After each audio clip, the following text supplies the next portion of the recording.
Welcome back दोस्तों।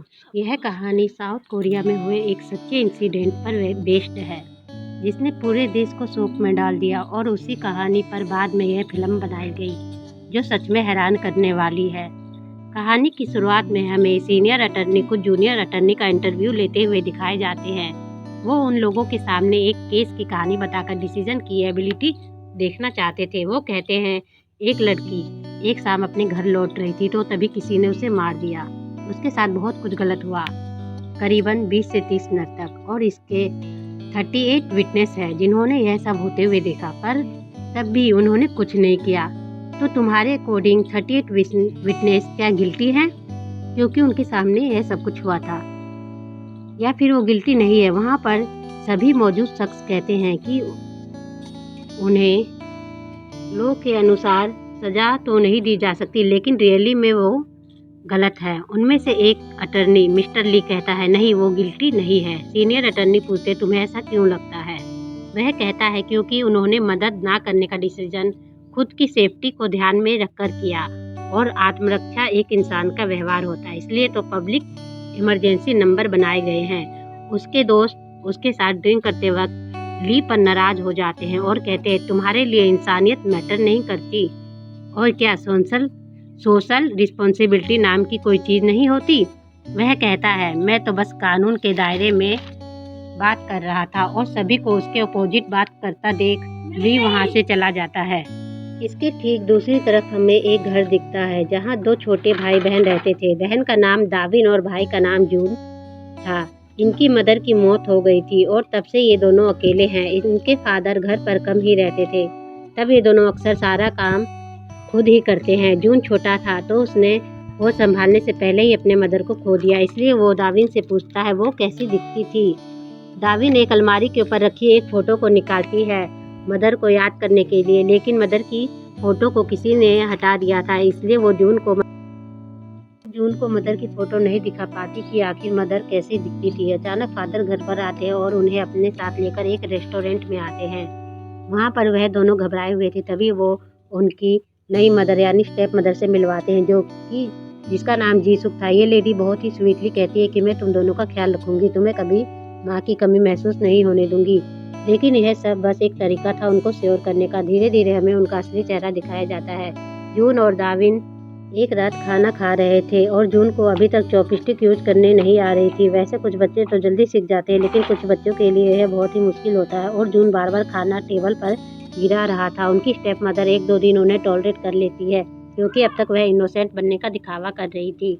लेकिन इसके बाद जब जून दोबारा गलती करता है तो वो उसके हर एक गलती पर उसके बहन दाविन को बहुत मारती है और वो दाविन को खास तौर पर वार्न करती है कि वो अपने भाई को सलीके से रहना सिखा दे, वरना उसकी हर एक गलती पर सजा तुम्हें मिलेगी।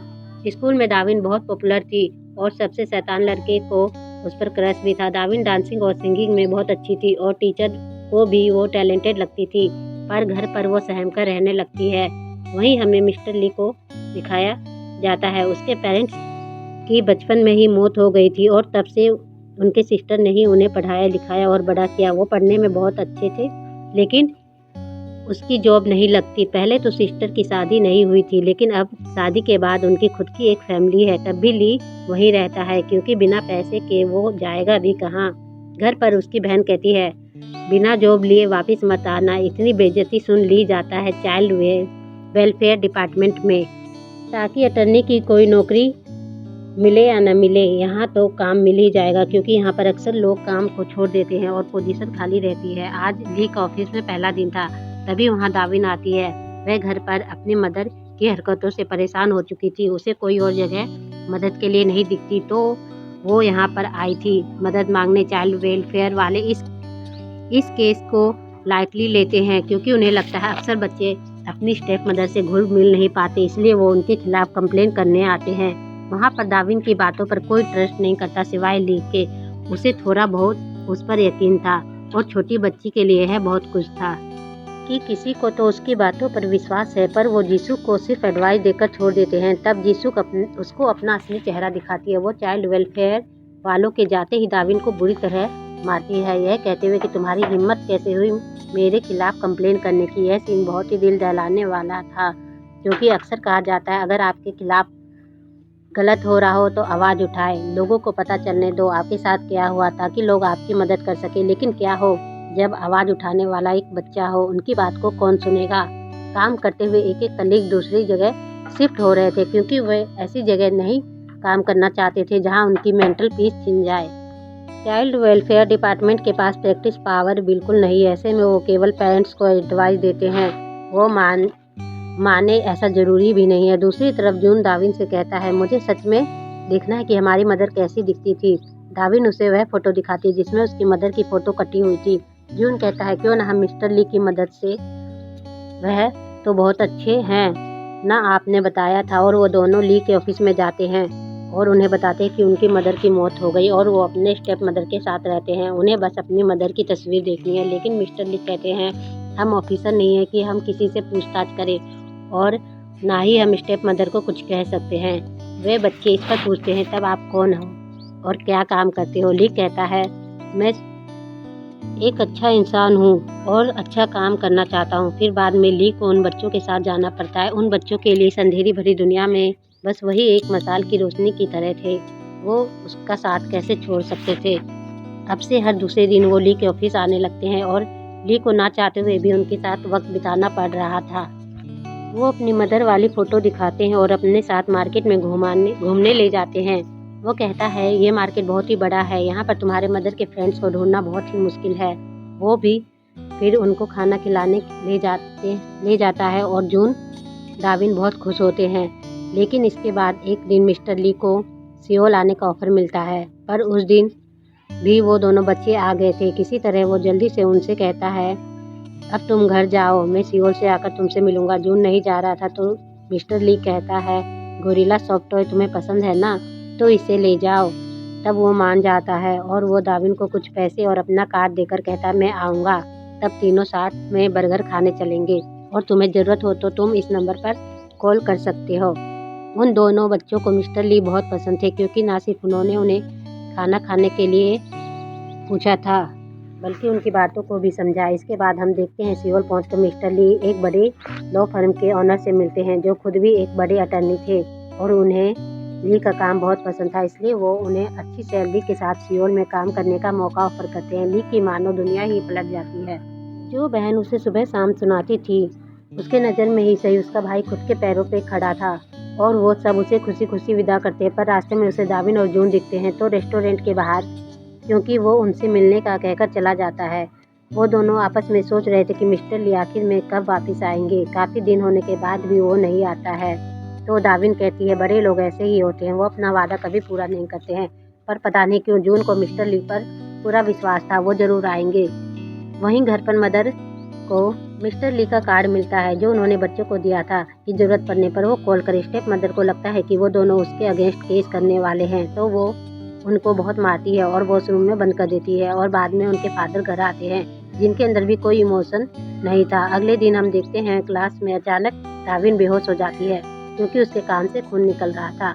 कल वाली मार को वह कैसे झेल पाती, एकदम से बीमार हो जाती है। हॉस्पिटल में उसे एडमिट करवाया जाता है। वो किसी से भी बात नहीं कर रही थी, बस मिस्टर ली से बात करना चाहती थी। क्लास टीचर मिस्टर ली को कॉल करती है। पहले तो वो सियोल से आने से मना कर देते हैं लेकिन डार्विन की हालत सुन आ जाते हैं। उसे देखकर डार्विन खुश हो जाती है लेकिन उसकी खुशी ज़्यादा देर तक नहीं टिकती है। जब मिस्टर ली कहते हैं, मैं हमेशा के लिए सियोल शिफ्ट हो रहा हूँ, मैं तुम्हारी मदद करूँगा, मैंने टीचर से बात की है, वो भी जानती है कि तुम्हारे साथ गलत हो रहा है। पर डार्विन भी उससे बात करना बंद कर देती है क्योंकि मिस्टर ली ने भी उसे सिर्फ होप दिया था जबकि उन्हें तो बस प्यार चाहिए था। किसी ऐसे इंसान की परवाह चाहिए थी जो उनकी फिक्र करे। फिर वो चाइल्ड वेलफेयर डिपार्टमेंट जाता है सीनियर से बात करने, लेकिन वो लोग बच्चों की मदद नहीं करना चाहते थे क्योंकि बच्चों की कही बातों को कोर्ट भी सबूत की तरह नहीं देखता। ऐसे में वो ऑफिसर की भी मदद नहीं ले सकता तो वो खुद ही जीसुक से बात करने जाता है लेकिन वो कहती है, आप अपनी पहुंच से ज़्यादा काम नहीं कर रहे हैं, केस क्लोज हो चुका है तो आप यहाँ से जा सकते हैं। फिर मिस्टर ली उसके फादर से बात करते हैं, वो भी उसका भी सेम रिएक्शन था। वो कहते हैं, बच्चे मेरे हैं और तुम मुझे ही सिखा रहे हो, यहाँ से चले जाओ। और मिस्टर ली अपने सिस्टर के घर आकर डिनर करता है। बाद में सिस्टर उन्हें उनके मदर की फ़ोटो दिखाती है और वो सुबह सुबह स्कूल के लिए निकल जाते हैं। रास्ते में उसे बच्चों की याद आती है। सियोल आकर वो बहुत अच्छे से काम करता है। उसकी मेहनत और डेडिकेशन को देखकर बॉस उसे गिफ्ट में कार देते हैं। एक तरफ से तो उसे करियर में सफलता मिल रही थी, वहीं दूसरी ओर उन बच्चों की ज़िंदगी डर से जूझ रही थी।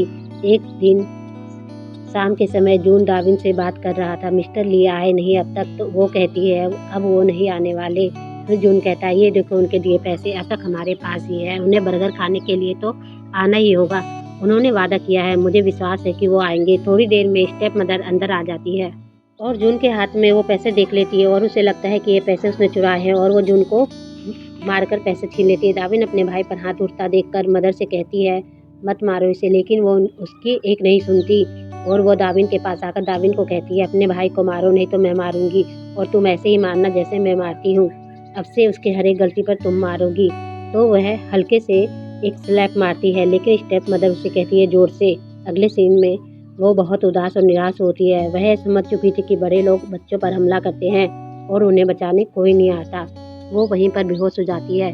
वहीं पर न्यूज में दिखाया जाता है कि एक छोटी बच्ची ने अपने ही भाई को जान से मार दिया और ये हेडलाइंस पूरे साउथ कोरिया को हैरान कर देता है कि कोई ऐसा कैसे कर सकता है। हम देखते हैं कि जून की मौत हो गई थी और इसका सारा ब्लेम डार्विन पर लगाया जाता है। पूरी सोसाइटी के सामने ऑफिसर उसे ले जाते हैं और हमें फ्लैशबैक में दिखाया जाता है कि डार्विन के स्लैप मारने के बाद स्टेप मदर उसे बहुत मारती है और जिससे उसकी मौत हो गई थी और उसने डार्विन को ही फंसा दिया और उसने कहा अगर तुम खुद को कातिल बताओगी तो तुम्हें सज़ा नहीं मिलेगी, फिर मैं तुम्हें प्यार भी करूँगी, लेकिन अगर तुम सच्चाई बताओगी तो तुम्हारी हालत भी तुम्हारे भाई के जैसी होगी।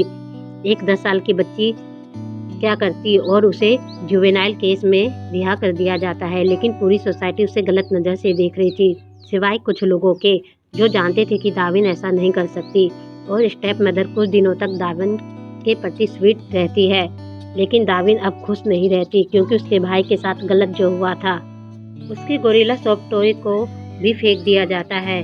जून की आखिरी ऐसी निशानी थी जिससे वो प्यार करता था। फिर दिखाया जाता है मिस्टर ली को उन तक भी यह खबर पहुंच चुकी थी और वो सारा काम छोड़कर यहाँ आते हैं। जून की मौत की खबर उसे अंदर तक तोड़ देती है। वो ऑफिसर से लेकर चाइल्ड वेलफेयर वाले और स्कूल हर जगह जाते इस उम्मीद में कि कहीं तो उसे कुछ पता चलेगा और वो उस बच्चों की मदद कर सके। और अब डार्विन भी उससे नफरत करती थी क्योंकि उसने अपना वादा पूरा नहीं किया। उसके उस पैसे के कारण ही डार्विन के भाई की मौत हुई। सियोल आकर मिस्टर ली अपने बॉस से रिक्वेस्ट करते हैं डार्विन के केस लड़ने की, क्योंकि वो बेकसूर है और असली अपराधी उसकी स्टेप मदर है। पर बॉस कहता है तुम्हें लगता है कोर्ट एक माइनर का स्टेटमेंट पर यकीन करेगा? इस केस को जीतना मुमकिन नहीं है, इसलिए बाकी केस पर ध्यान दो। इस पर ली कहता है नहीं वो ज़्यादा ज़रूरी है और वो यहाँ काम करने से मना कर देता है और बाहर निकल जाता है और अपने उन्हीं दोस्तों के पास जाता है जो उनसे शुरू में लड़ रहे थे कि सोशल रिस्पॉन्सिबिलिटी नाम की कोई चीज़ भी है या नहीं। अब उसे खुद यह रियलाइज होता है और हम देखते हैं कि मिस्टर ली की शुरुआत में सिर्फ वो अटर्नी था और सेल्फिश था। उसे सिर्फ जॉब से मतलब थी, लेकिन अब वो बदल चुका है।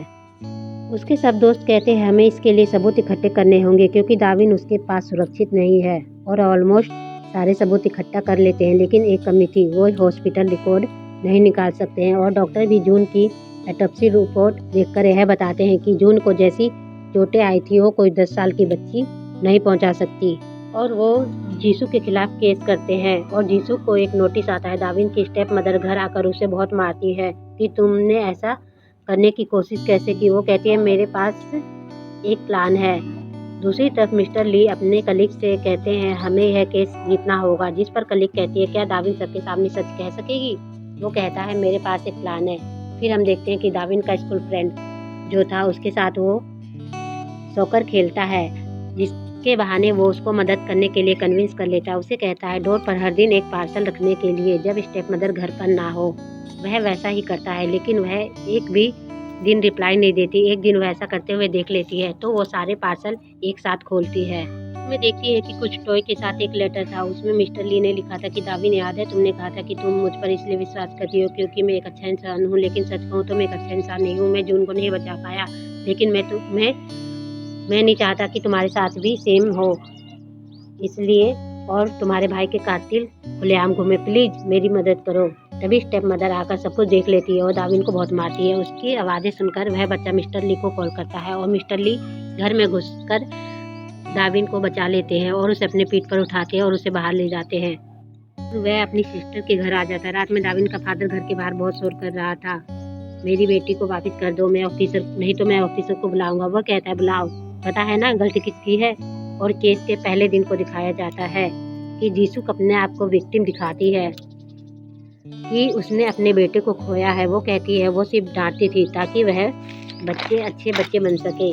उसने कभी हाथ नहीं उठाया था क्योंकि दाविन और इससे कुछ नहीं होता क्योंकि दाविन वहाँ पर नहीं थी। फिर मिस्टर ली टेंशन में थे। तभी उसका भतीजा पूछता है अंकल आपने मेरा गोरिल्ला सॉफ्ट टॉय देखा है, उसमें मुझे रिकॉर्डिंग करनी है।